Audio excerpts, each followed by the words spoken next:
구소련의 저항 소설가로 알려진 알렉산드로 이사예비치 솔비니친이 여러 책을 썼는데 그중에 안병동이라는 책에 몇 명의 환자들이 모여서 토론을 시작합니다. 사람이 무엇으로 사는가? 주인공 뎀카라는 사람은 첫째는 공기, 그 다음엔 물, 그 다음에는 음식이라고 말합니다.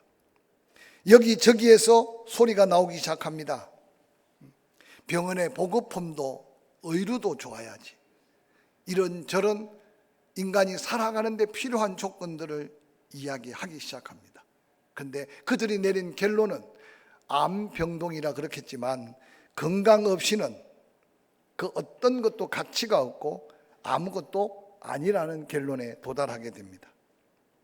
아마 암병동에 있는 환자들에게 일생을 살아가면서 돌이켜보니까 가장 중요한 게 건강이라고 하는 결론을 내린 것 같습니다.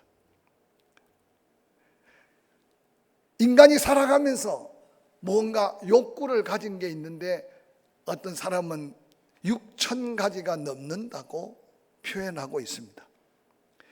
6,000가지가 넘는 인간의 욕구 가운데 그 우선순위를 따져보니까 대부분 첫째가 공기, 두 번째가 물, 세 번째가 음식, 그리고는 옷, 집, 교육, 직장, 건강, 돈, 우정, 명예 등등 수없는 다양한 사람들이 아주 다양한 욕구 속에 살고 있는 게 인간이다라고 표현하고 있습니다. 오늘 소개하는 인간의 욕구 가운데 여러분 지금 이 순간 여러분에게 가장 우선적으로 필요한 게 뭐라고 생각하고 있는지 잠시 여러분의 생각을 한번 더듬어 정리해 보시기 바랍니다. 그런데 역사를 살아가며 수많은 학자들이 인류 역사를 통틀어 인간의 최대 욕구, 가장 중요한 문제가 뭘까? 이구동성으로 먹거리, 빵이 문제라고 이야기들 합니다. 인간의 욕구 중에 가장 중요한 것은 바로 식욕의 문제를 해결하는 것이라고 정리합니다. 그래서 그런지 하나님이 이스라엘 백성들을 가나안 땅으로 이끌면서 출애굽의 여정 속에 광야에서 가장 먼저 그들을 시험하듯 그들에게 은혜를 베푸신 것이 사람이 눈에 보이는 땅에서 거두는 떡으로만 사는 게 아니라 하나님의 택한 백성들은 하나님의 말씀으로 사는 거다. 그래서 만나를 그들에게 허락하시면서 광야 40년 동안 변함없이 내리는 만나를 통해 그 만나는 그들이 심어서 거둔 게 아니고 땅에서 나는 게 아니라 하늘에서 내린 양식인 것을 바라보면서 그들은 끊임없이 떡 문제가 생길 때마다 하나님을 바라보게 되었고 말씀으로 그들이 살아날 수 있다는 사실을 깨우쳐 주신 것을 보게 됩니다. 그렇게 훈련받은 하나님의 백성들 가나안 땅에 도착해서 많은 규례 중에 특별히 추수할 때 반 모퉁이에 양식을 조금씩 거두지 않고 남겨두라고 명령해 주셨습니다. 그것은 가난한 자, 고아, 과부, 나그네 그들이 허기진 배를 채울 때 성경에 종종 이삭을 줍는다고 말하는데 주인이 싹싹 핥아가던 거둔 추수 뒤끝이 아니라 하나님의 이 놀라운 은혜로 살았던 그 백성들은 밭 기퉁이에 양식의 일부분을 남겨두어서 정말 가난한 고아, 과부, 나그네들이 그 남겨둔 이삭을 그들의 양식으로 삼는 것이 이스라엘 백성들의 삶의 놀라운 은혜의 현장이었습니다. 지혜자 솔로몬은 잠언 30장 9절, 7절, 8절, 9절에 이런 기도를 올립니다. 내가 두 가지를 주께 구합니다. 죽기 전에 내게 거절하지 말고 응답해 주십시오. 나에게 헛된 말, 거짓말을 내게서 멀게 해 주시되 나를 가난하게도 마시고 부하게도 마옵소서. 오직 필요한 양식을 내게 먹여 주십시오. 내가 배불러서 하나님을 모른다 여호와가 누구나 할까 하오며 혹 내가 가난하여 도적질하고 내 하나님의 이름을 욕되게 할까 두렵습니다. 입의 말에 대한 기도와 필요한 양식을 구하는 기도가 지혜자들이 일생에 가장 중요한 것을 구했던 기도라고 해도 지나치지 않을 겁니다. 놀랍게도 예수 그리스도께서 제자들이 몰려와 침례 요한이 그의 제자들에게 기도하는 걸 가르치는데 당신도 우리에게 기도를 가르쳐 주십시오 라고 부탁할 때 예수 그리스도께서 제자들에게 마태복음 6장 11절에 기도 중에 오늘 우리에게 일용할 양식을 달라고 기도하라고 가르쳤던 중요한 기도 중에 양식을 구하는 기도 또한 오늘 사는 우리에게 의미 있는 예수 그리스도의 가르침이 아닌가 생각합니다.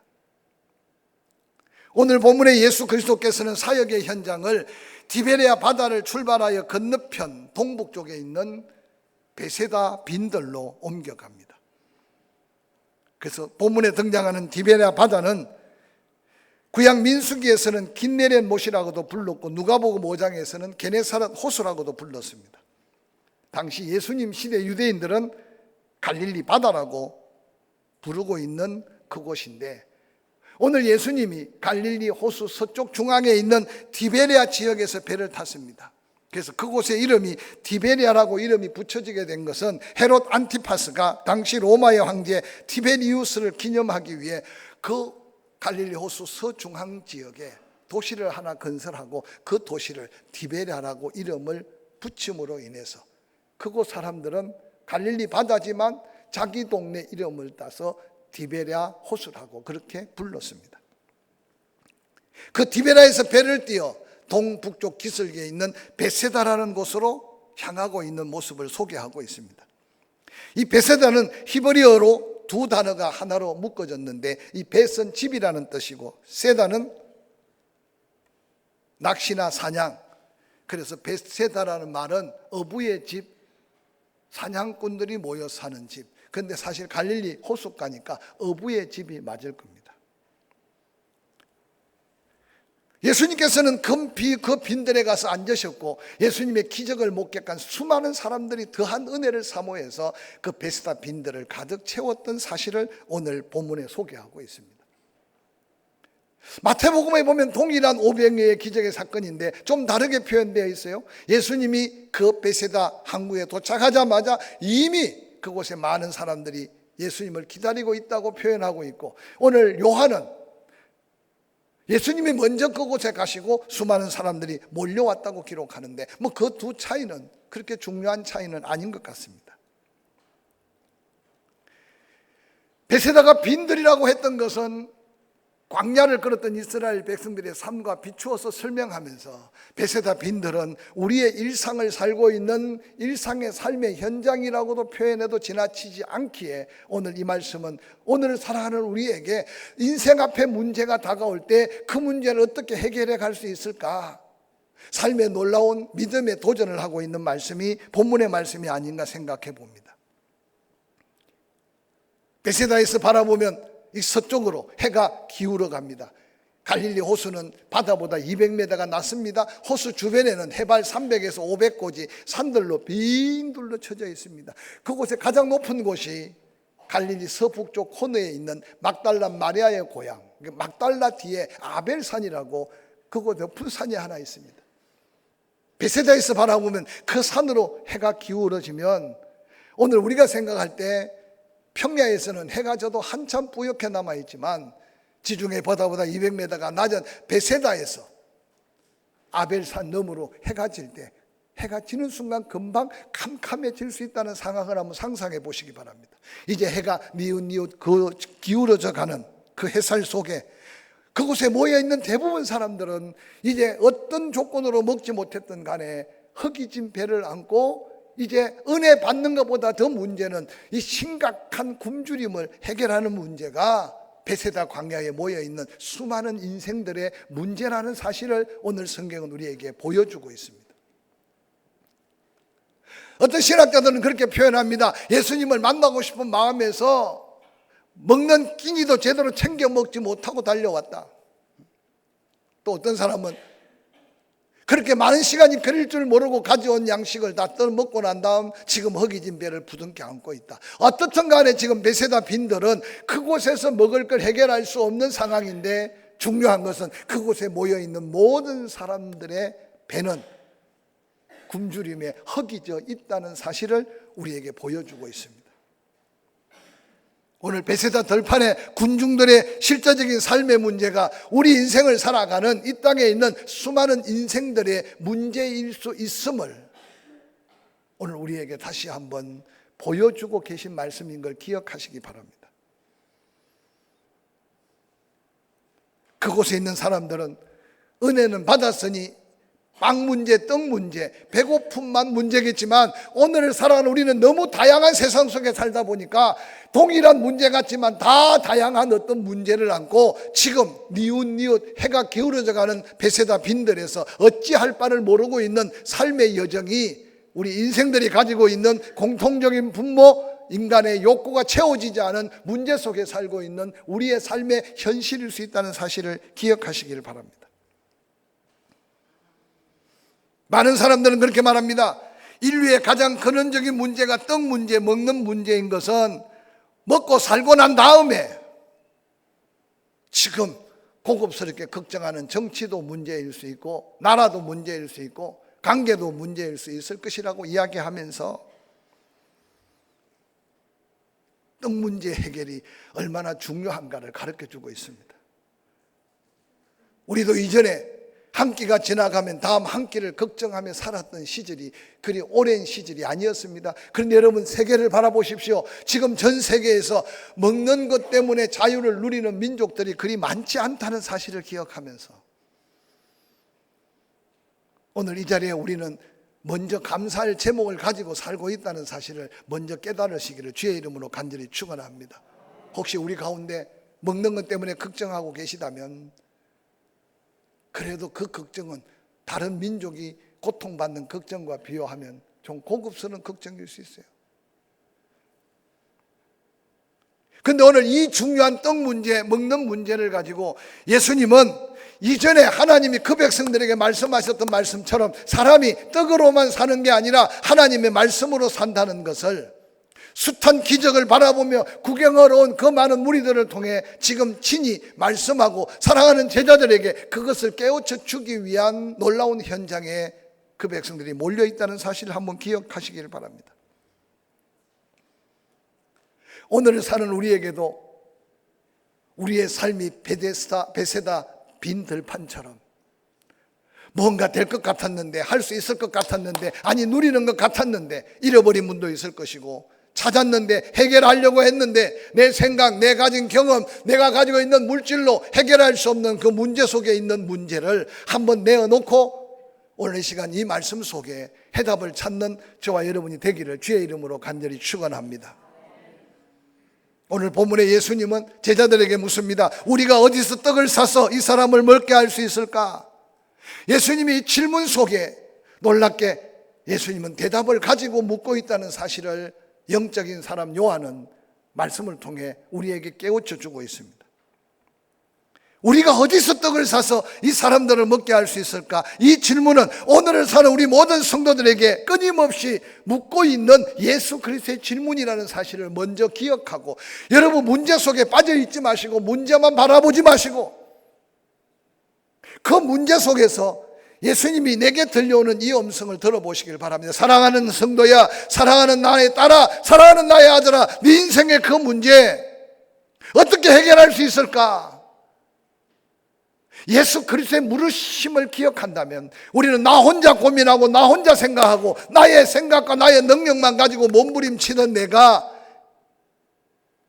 해답을 가지고 물으시는 예수 그리스도께 관심만 돌려도 잠시 생각만 바꿔도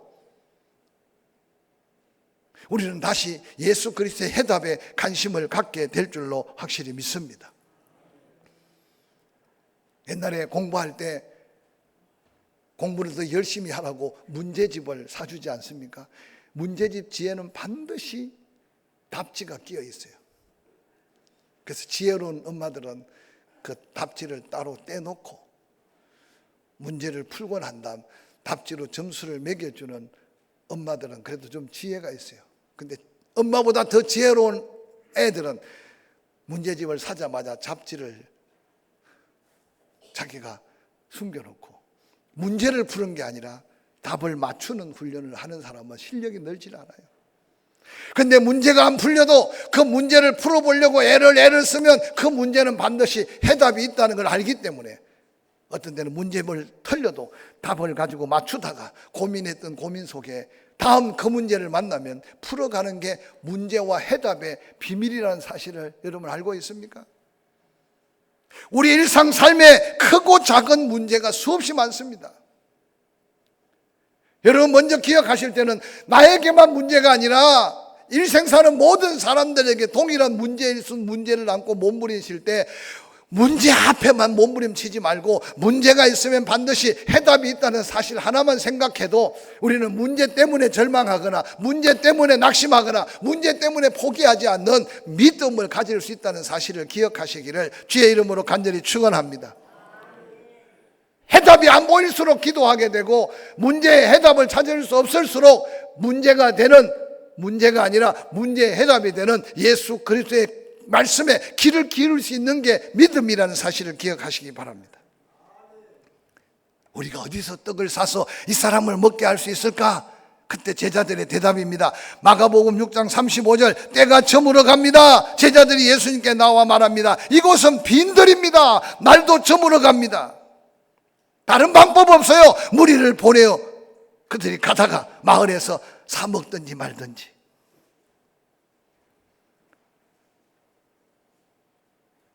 어디서 떡을 사서 저들을 먹이겠느냐고 물으신 예수님은 예수님 자신이 해결 방법이 없어서가 아니라 제자들의 믿음을 시험하고 계시다는 사실을 제자들은 까마득하게 잊고 있었습니다. 어떤 본문에는 가서 100데나리온의 떡을 사다 먹이리까? 마태복음 14장 15절은 이렇게 말합니다. 저녁이 되어갑니다. 제자들이 예수님께 나옵니다. 이곳은 빈들입니다. 아무것도 찾아서 먹을 것이 없습니다. 때가 이미 저물으시니 무리를 빨리 보내서 그들이 가다가 사 먹든 말든 무책임하게. 누가복음 9장은 이렇게 말합니다. 날이 저물어 가며 12사도가 나와 여짜오되 무리를 보내어 두루 마을과 촌으로 가서 유하며 먹을 것을 얻게 하소서. 우리가 있는 이곳은 빈들입니다. 특별히 제자들 중에 가서 100데나리온의 떡을 사다 먹이리까 하는 말의 어투는 할 수 없는데, 불가능한데, 안 되는데 왜 우리에게 이 같은 부담, 이 같은 질문을 하시냐고. 아마 돈 계산 빠른 100데나리온 이야기한 사람은 요한복음에 등장하는 빌립이 아니었을까 저는 생각해 봅니다. 근데 놀랍게도 퉁명스럽게 이곳은 빈들입니다. 해는 지금 져갑니다. 지금 상황에 맞게 말씀하셔야죠. 돈 있다고 떡이 있습니까? 왜 저들의 배고픔을 우리에게 부담을 줍니까?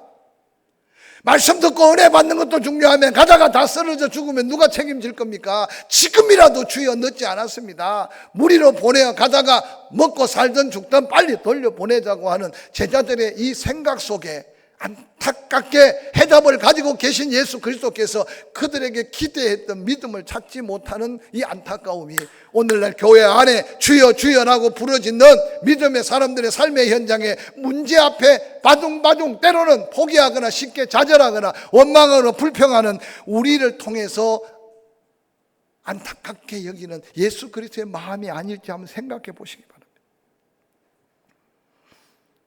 공간복음에 동일하게 마태, 마가, 누가복음에 예수님은 그렇게 말합니다. 너희가 먹을 것을 주라.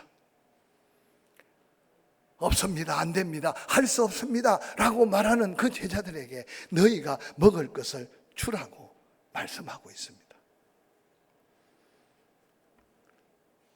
그 어떤 방법으로도 이 문제 해결이 불가능한 상태라고 아우성치는 그 제자들에게 아니다.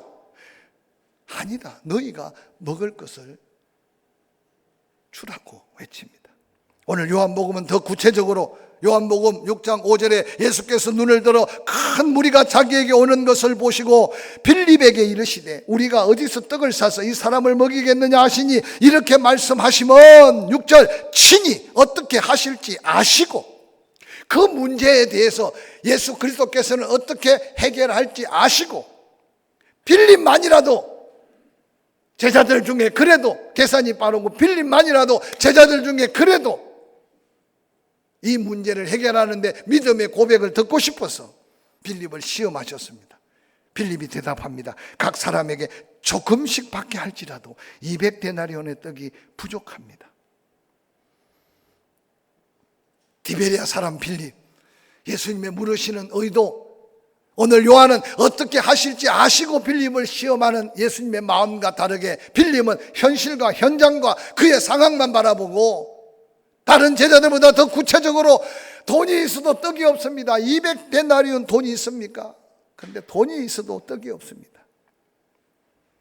그런데 그것을 통해 예수님은 빌립을 시험하고 계시다는 사실을 빌립은 깨닫지 못했습니다. 빌립의 대답은 예수 그리스도께서 기대했던 믿음의 대답이 아니라는 사실을 요한은 우리에게 기록해 보여주고 있습니다. 오늘 이 자리에 앉아 계신 또 영상으로 방송으로 이 말씀을 들은 수많은 사람들 중에 아니 오늘 살아있는 사람, 삶에 문제없는 사람이 어디 있습니까? 문제 하나하나를 잘 살펴보시길 바랍니다. 하나님은 애매하게 우리를 시험하지 아니하신다고 말씀하셨습니다. 그러나 하나님은 우리를 시험하실 때 시험을 참는 자가 복이 되고 시험은 도리어 상상할 수 없는 하나님의 영광과 이어지게 하시는 하나님의 뜻을 이미 말씀하셨습니다. 반드시 문제는 해답이 계신데 하나님 우리에게 상상할 수 없는 부담을 통해서 문제의 크기가 하나님의 놀라운 믿음의 크기, 문제의 크기가 하나님의 더한 축복의 크기를 비교할 수 있도록 우리에게 문제를 통해서 하나님을 찾고 문제를 통해서 해답 되신 예수 그리스도를 만날 수 있기 위해 부르고 계시고 기도하라 하시고 계시고 찾으라 하고 계신 그 주의 음성을 들을 수 있기를 주의 이름으로 간절히 축원합니다. 이렇게 말씀하시면 친히 어떻게 하실지 아시고 빌립을 시험하셨다. 예수님은 빈들, 제자들이 생각하는 아무것도 건질 것, 돈이 있어도 살 수 없는 그 형편을 다 아셨습니다. 그런데 그들을 먹일 방법을 예수님은 이미 알고 계셨다는 겁니다. 뿐만 아니라 빌립의 그 부정적인 말도 예수 그리스도께서는 이미 빌립의 마음을 들여다보고 계셨기 때문에 알고 계셨다는 겁니다. 마가복음 6장 38절에는 예수 그리스도께서 제자들에게 그렇게 말합니다. 너희에게 떡 몇 개나 있는지 가서 보라고 명합니다. 안 된다, 할 수 없다, 돈이 있어도 떡 없고 떡이 있어도 돈 없다, 모든 게 불가능한 상황 속에 예수님은 조심스럽게 없다고만 하지 말고 안 된다고만 먼저 말하지 말고 혹이라도 너희에게 떡이 몇 개가 있는지 살펴보라고 말합니다.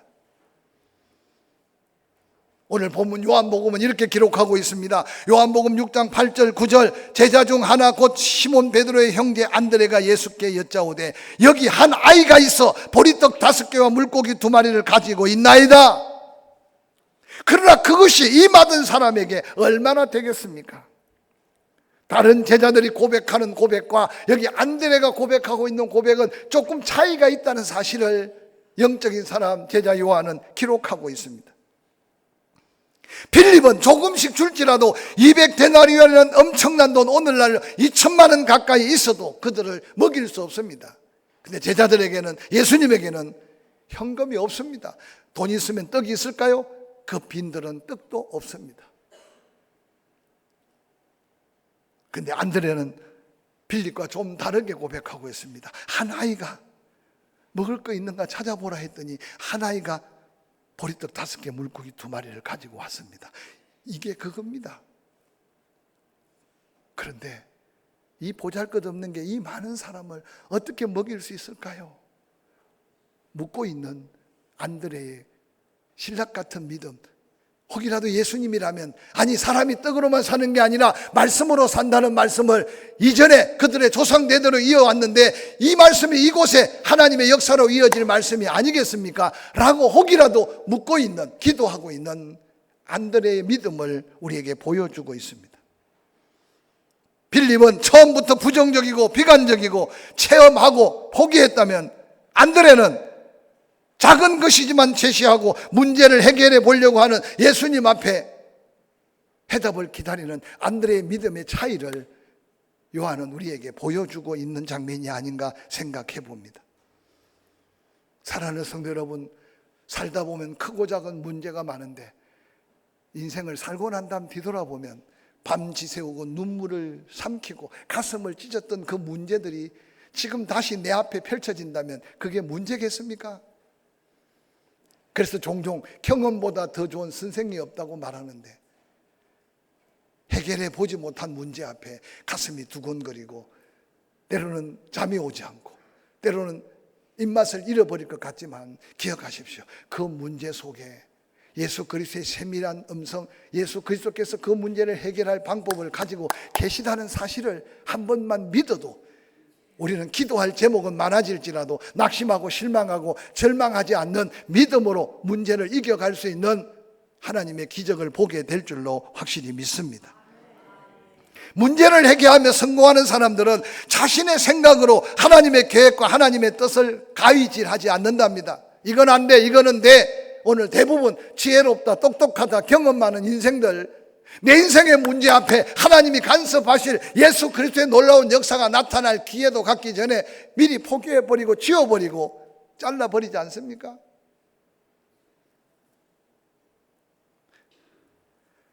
자신의 무능함을 먼저 생각하기보다는 하나님의 원대한 뜻과 역사를 기대한다면, 인간적 계산으로 불가능함을 먼저 생각하기보다는 내게 능력 주시는 자 안에서 내가 모든 것을 할 수 있다는 위대한 믿음의 고백이 우리 입술로 한번 고백하고 마음으로 그 능력이 되시는 예수 그리스도를 바라볼 수 있는 믿음의 자리에 서야 될 것을 도전하고 있지 않겠습니까?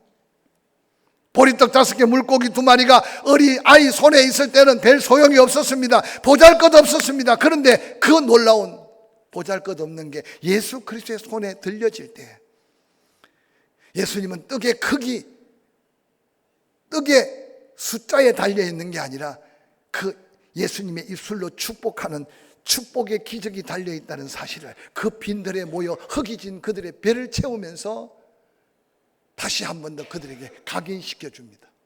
인생은 문제가 해결될 때 행복을 느끼는 게 아니라 문제를 믿음으로 극복할 때 하나님의 기적을 볼 수 있다는 이 놀라운 본문의 말씀이 남은 생애 건강, 남은 생애 갖가지 물질적이고 인간관계 속에 문제가 다가올 때 문제 앞에 푹 짓눌려 좌절, 절망, 원망, 불평하지 말고 그 문제를 통해 하나님이 나에게 무슨 말씀을 하시고 그 해결책이 내가 생각하고 있는 기대와 뭐가 다른지, 그래서 기도할 수밖에 없고 말씀 앞에 설 수밖에 없는 게 빈들의 기적을 통해 우리에게 도전하는 예수 그리스도의 메시지인 것을 기억하시기를 주의 이름으로 간절히 축원합니다.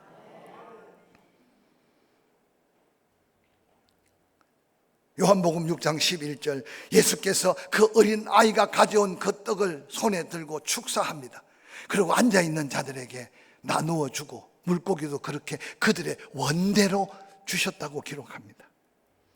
여기 축사라는 말은요, 우리가 너무나 잘 알지만 그 원어적으로 살펴보면 율로게오라는 뜻인데 단순한 감사가 아니라 축복한다, 복을 빈다. 잘 기억하십시오. 어린아이가 가지고 있을 때는 작은 보리떡 5개, 물고기 2마리가 전부였어요. 근데 그것이 예수 그리스도의 손에 들려서 떡으로 사는 게 아니라 하나님의 말씀으로 사는 예수 그리스도의 입에 말씀의 축복이 떨어지니까,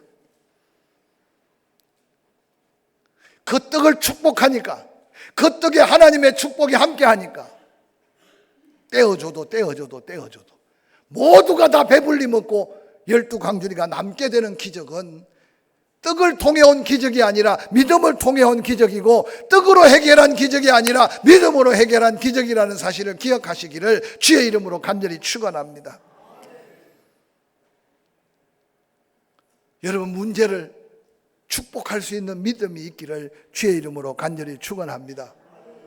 빌립보서 4장 6절, 아무것도 염려하지 말고 너희 구할 것을 감사함으로 하나님께 아뢰라. 아무것도 염려하지 말라는 것은 염려거리가 생기거들랑 그 염려거리가 축복거리로 바뀔 수 있도록, 아니 네가 입으로 그 염려가 축복이 되도록 복을 빌어라. 네 마음속에 감사가 나올 때까지, 그때 하나님 하나님의 모든 지각에 뛰어난 예수 그리스도의 평강이 너희 마음과 생각을 지켜줄 거다. 할렐루야. 인간관계에 문제가 생깁니까? 그 인간관계 문제를 축복하세요. 원망과 축복은 함께 다니는 우리의 엄청난 유혹의 대상입니다. 원망하기 시작하면 아무런 해결 방법이 없어요. 그런데 원망할 대상을 축복해 주십시오. 복을 빌어 주세요. 그때 하늘의 평강이 내게 더한 은혜로 다가온다는 겁니다. 할렐루야. 함께 살 수 없을 걸 생각하면요, 부부지간인들 여러분 살아오면서 내가 왜 저 왼수라 그러잖아. 왼수. 그러면서 지금 살아온 이유는 믿음으로 여러분 축복한 자는 같이 사는 거고, 왼수로 늘 원망과 불평하면 살아도 사는 게 아니에요.